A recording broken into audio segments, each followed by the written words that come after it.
Hello दोस्तों, आप सबका फिर से स्वागत है आपके अपने YouTube चैनल फिजिक्स दा में। और मैं हूं आपका दोस्त टीसी यानी कि तापोश चैटर्जी। तो आज हम लोग बात करेंगे एसी चैप्टर में वाटलेस करंट और पावर फैक्टर के बारे में। वाटलेस करंट और पावर फैक्टर से भी क्वेश्चंस पूछे जाते हैं, तो इस टॉपिक को आप बहुत अच्छे से समझ लें और इससे रिलेटेड जो भी क्वेश्चंस आपके सैम्पल पेपर्स में या टेस्ट पेपर्स जो भी आप सॉल्व करते हैं उसमें आते हैं उसको सॉल्व कीजिएगा। देखिएगा बिल्कुल वो क्वेश्चंस बनेंगे। तो चलिए ज़्यादा इधर उधर की बातें नहीं करते हुए टॉपिक को स्टार्ट किया जाए, power factor and wattless current.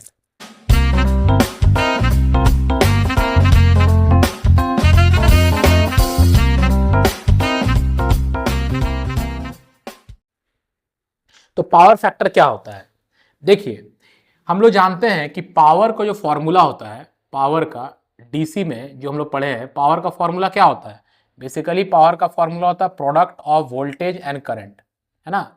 Voltage और करंट के प्रोडक्ट से ही पावर निकलता है, करेक्ट। लेकिन एसी में क्या है?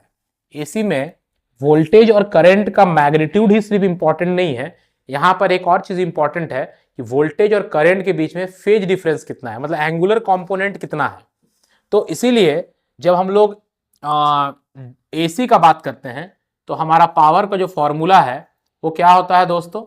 वो होता है V I cos phi, V I cos phi. This is the formula जब एसी में हम लोग पावर लेते हैं, ठीक है।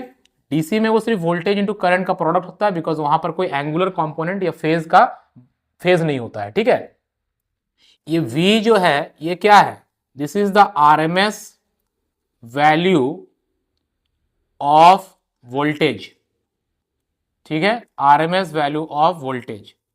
और I क्या यहां है? I जो है that is the RMS value of current, this is the RMS value of current, ठीक है। तो इसीलिए आप जो ऊपर एक्सप्रेशन लिखे हैं हम लोग इस पावर इन एसी वाला, तो इस एक्सप्रेशन को हम लोग इस तरह से भी रिप्रेजेंट कर सकते हैं। भी नहीं लिख के इसको V R M S into I R M S into cos phi, ठीक है। इसको ऐसे भी हम लोग रिप्रेजेंट कर सकते हैं, ठीक है। आपको जैसा भी अच्छा लगे वी आई कॉस फाई लिखिए, और सिर्फ आपको जानना है कि वी आरएमएस वैल्यू है वोल्टेज का और आई जो है वो आरएमएस वैल्यू है करंट का, ठीक है। अब ये होता क्या है? तो वी आरएमएस जो होता है, वी आरएमएस जो होता है वो जो मैक्सिमम वैल्यू है वोल्टेज का, दैट डिवाइड बाय √2, है ना। ये होता है V RMS. And R RMS क्या होता है? आई आरएमएस जो है दैट इज करंट का जो आरएमएस वैल्यू है वो क्या होता है? वो होता है I max by √2, I max by √2, ठीक है। तो अगर हम लोग यहां भी इस वैल्यू को पुट करें तो power in AC is equal to आ जाएगा, अगर हम लोग मैक्सिमम के टर्म्स में लिखना चाहते हैं तो ये हो जाएगा V max into I max और √2 इंटू √2, तो नीचे 2 आ जाएगा और ये हो जाएगा cos फाई, ठीक है। यहां तक क्लियर है? अब ये cos फाई क्या है? ये हम लोग जानते हैं कि फाई जो होता है that represents the phase difference between voltage and current in AC circuit, है ना। जैसे अगर आप इसको डायग्राम से देखना चाहेंगे, फेजर डायग्राम से, तो जैसे मान लीजिए कि ये हो गया आपका करंट, ठीक है, और ये हो गया आपका वोल्टेज। तो करंट और वोल्टेज के बीच में जो एंगल आ रहा है this is called phase phi, ठीक है, this is phi, this is the phase difference between current and voltage. ये हो गया फेज डिफरेंस, क्लियर है। तो इधर हो गया आपका आई मैक्स या आई आरएमएस जो लेना है लीजिए, इधर हो जाएगा आपका वी आरएमएस, ठीक है, क्लियर है यहां पर। अब अगर हम लोग इस राइट एंगल ट्राइंगल को कंप्लीट कर दें तो राइट एंगल ट्राइंगल ऐसे कंप्लीटेड रहेगा, है ना। अब हम लोग ये भी जानते हैं कि जिधर हमारा करंट होता है उधर ही हमारा वोल्टेज अक्रॉस रेजिस्टर भी आता है, और इधर हमारा क्या आता है, voltage across inductor minus voltage across capacitor आता है। और इसी चीज को हम लोग ऐसे भी लिख सकते हैं, I इंटू आर, इसको कैसे लिख सकते हैं, I into XL minus X C, है ना। और इसको कैसे लिखते हैं, इसको लिख सकते हैं I इंटू जेड, जहां जेड क्या हो गया, इंपिडेंस हो गया। ये सब हम लोग प्रीवियस वीडियोस में डिस्कस कर चुके हैं। अब जैसे यहां पे ये जो टर्म है कॉस फाई, ये जो टर्म है कॉस फाई, इस कॉस फाई टर्म को ही बोला जाता है पावर फैक्टर। क्या बोला जाता है, पावर फैक्टर। क्योंकि जो पावर डिसिपेट हो रहा है या पावर का कंजम्पशन हो रहा है एसी सर्किट में, वो सिर्फ वो डीसी सर्किट में क्या हो रहा था दोस्तों, वोल्टेज और करंट के मैग्नीट्यूड पर डिपेंड कर रहा था। लेकिन यहां पर वो सिर्फ वोल्टेज और करंट के मैग्नीट्यूड पर नहीं, इस कॉस फाई के वैल्यू पर भी डिपेंड कर रहा है। तो वो पावर को डिसाइड करने में, पावर के मैग्नीट्यूड को डिसाइड करने में वो भी एक फैक्टर है, इसीलिए उसका नाम है power factor. So cos phi जो है हमारा यहां पे, this is the power factor. Clear हुआ यहां पे। तो पावर फैक्टर आप कैसे निकाल सकते हैं डायग्राम से, आप इंपिडेंस ट्रायंगल अगर बनाएंगे, खाली इंपिडेंस पर देखेंगे तो कॉस फाई इस ट्रायंगल से आप कैसे निकाल सकते हैं, cos phi that is base by hypotenuse. तो तुम आपका आई आई कैंसिल हो जाएगा, बचेगा R by Z. So cos phi can be expressed as resistance of the circuit divided by the impedance of the circuit. इससे आप cos phi निकाल लेंगे और आप यहां पर उसको पुट कर सकते हैं, ठीक है। अब जैसे अगर हमारा सर्किट प्योर रजिस्टर है, प्योरली रेजिस्टिव सर्किट अगर लेते हैं, प्योरली रेजिस्टिव सर्किट, तो प्योरली रेजिस्टिव सर्किट में क्या होता है, प्योरली रेजिस्टिव सर्किट में क्या होता है दोस्तों, प्योरली रेजिस्टिव सिर्फ अगर रेजिस्टेंस है तो हम लोग जानते हैं कि रेजिस्टेंस में करंट और वोल्टेज के बीच में कोई फेज डिफरेंस नहीं होता है। तो फाई वहां पे कितना हो जाएगा, फाई हो जाएगा 0 degree.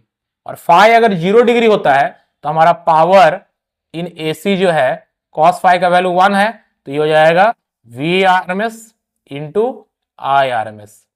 This will be the formula of power consumption in AC, अगर वो एक प्योरली रेजिस्टिव सर्किट है। तो अगर हम लोग प्योरली इंडक्टिव सर्किट लेते हैं, प्योरली इंडक्टिव लेते हैं, तो प्योरली इंडक्टिव अगर लेंगे तो क्या होगा दोस्तों, प्योरली इंडक्टिव में क्या होता है, करंट और वोल्टेज के बीच में जो फेज डिफरेंस रहता है वो 90 डिग्री का रहता है ना। फेज डिफरेंस 90 डिग्री का रहता है, वोल्टेज 90 डिग्री से लीड करता है। तो cos फाई के जगह पर cos 90 लेंगे, cos 90 का वैल्यू 0। सो एक प्योरली इंडक्टिव सर्किट जो होता है वो कोई पावर कंजम्पशन नहीं करता है, एसी सर्किट में कोई एसी पावर कंज्यूम नहीं कर पाता है, बिकॉज वहां पर करंट और वोल्टेज के बीच जो फेज डिफरेंस रहता है वो 90 डिग्री रहता है। और वही चीज हो जाएगा प्योरली कैपेसिटिव में भी। प्योरली अगर हम लोग कैपेसिटिव लेते हैं तो प्योरली कैपेसिटिव सर्किट में भी क्या होगा, प्योरली कैपेसिटिव सर्किट में भी सेम चीज हो जाएगा। वहां करंट 90 डिग्री से लीड करता है, बट फेज डिफरेंस तो 90 डिग्री का ही है ना, फेज डिफरेंस को तो 90 डिग्री ही रिप्रेजेंट करेंगे, तो उस समय भी पावर जो कंजम्पशन होगा वो 0 आ जाएगा। सो प्योरली रेजिस्टिव सर्किट जो है वही सिर्फ एसी पावर कंज्यूम कर पाता है।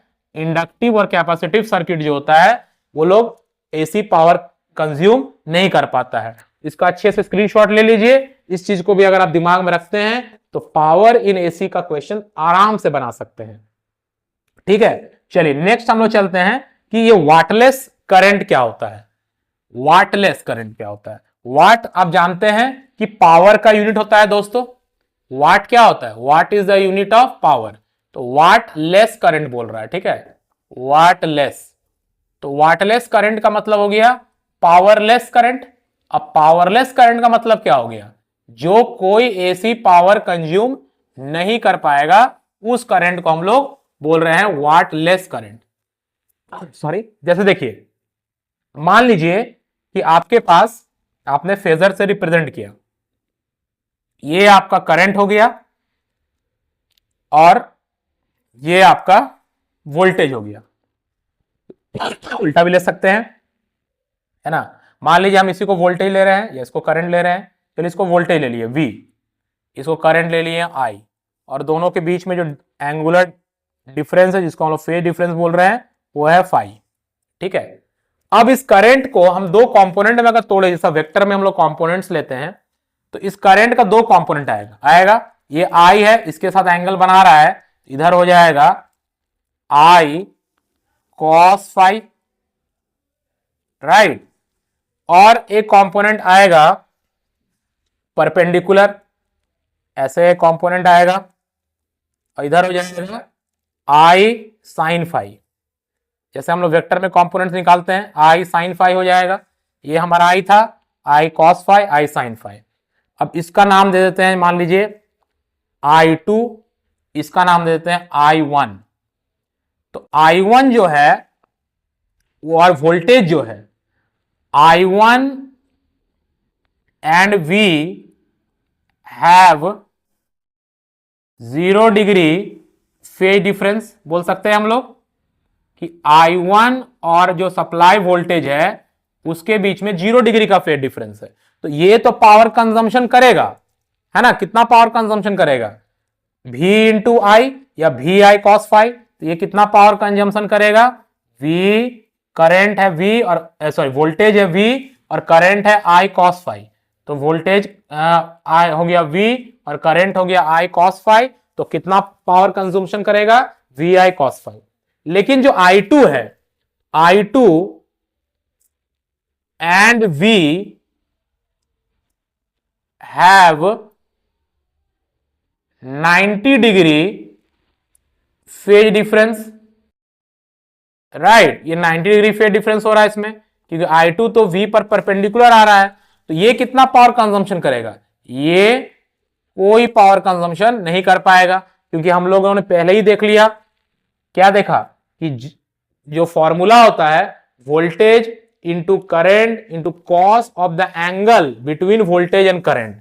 ठीक है, यहां पर जो हमारा I1 है जिसका वैल्यू I cos फाई है मानते हैं, लेकिन वो और सप्लाई वोल्टेज के बीच में एंगल कितना है, 0 डिग्री का एंगल है। लेकिन I2 जो कि हमारा I sin फाई है और वोल्टेज कितना एंगल है, 90 डिग्री एंगल है, तो कोई पावर कंजम्पशन एसी में ये नहीं कर पाएगा, इसी सर्किट में कोई पावर कंजम्पशन ये नहीं कर पाएगा। तो ये जो करंट है, कौन सा करंट, I sin फाई, जो कि कोई एसी पावर कंजम्पशन नहीं कर पा रहा है, इसी करंट को हम लोग क्या बोल रहे हैं, इसी को हम लोग बोल रहे हैं कि भाई साहब आप कोई एसी पावर कंजम्पशन नहीं कर पा रहे हैं, मतलब आप वाटलेस हैं, आप वाटलेस करंट है। समझ में आया। तो ये था concept about power consumption in AC circuit, power consumption in resistor, power consumption inductor, capacitor और वाटलेस करंट के बारे में। इस वीडियो को अच्छे से देख लें, इसका प्रॉपर एक नोट बना लें और आप देखें कि जो भी प्रीवियस ईयर्स में क्वेश्चन पूछे गए हैं, क्या इस वीडियो के माध्यम से और इसमें जो भी चीजें हमने आपको बताई उससे आप उन प्रॉब्लम्स को सॉल्व कर पा रहे हैं कि नहीं कर पा रहे हैं। कहीं भी प्रॉब्लम आता है तो कमेंट में जरूर बताएं। हमारे चैनल को रेगुलरली फॉलो करते रहें, हम लोग रेगुलर इंटरवल से वीडियो अपलोड कर रहे हैं, +2 के लिए भी और क्लास 10th के लिए भी। इतना भी अगर आप कर लेते हैं तो सीबीएसई में आप एक सम्मानजनक स्कोर जरूर पा सकते हैं। मिलते हैं नेक्स्ट वीडियो में, तब तक के लिए बाय।